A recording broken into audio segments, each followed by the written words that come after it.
Барлықтарыңызға сәлем.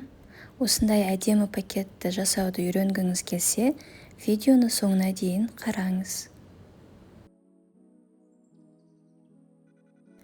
Шаблонды 230 грамм немесе одан жоғары қалыңдықтағы фотоқағазға шығарыңыз. Сызғыш пен канцеляр қағазы немесе ризак көмегімен линия бойынша барлық артық жерлерді кесіп шығыңыз. Бұл пакет 4 бөліктен тұрады. Қазір кесіп тұрғаным бұл 2 шеті. Шаблонды кесіп болған соң линияларды беговка көмегімен басып шығамыз. Бүгілген жерлерді ұқыптап басыңыз, қағаз жыртылып кетпесін. Осындай пакеттің басқа да мерекелерге арналған шаблондары Бонбон каналына жүктеліп отырады. Жаңа шаблондар түрін Instagram парақшасынан қарап отырыңыздар. Енді барлық 4 бөлікті бір-біріне беттестіріп жабыстырамыз.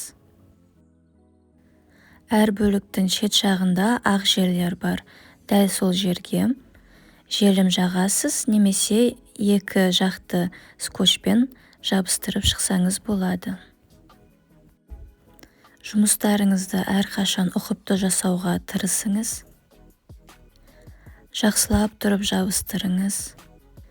Клиенттерге сапалы қызмет атқарсаңыз, сізге деген сенім арта түседі.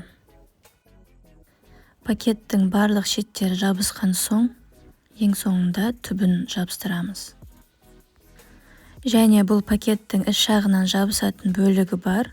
Оны өздеріңіздің қалауыңыз бойынша жапсырсаңыз болады, немесе осылай да қалдырсаңыз болады. Бұл тесіктерді степлермен соңында жасасаңыз болады. Мына ақ жиектерді жабыстырмасаңыз да болады, бірақ жабысқан кезде пакет ұқыпты көрінеді. Ленталарды бірінші өткізіп аласыз. Одан кейін түйесіз. Артық жағын қайшымен қиып тастаңыз. Сонымен пакет дайын болды. Назарларыңызға көп рахмет.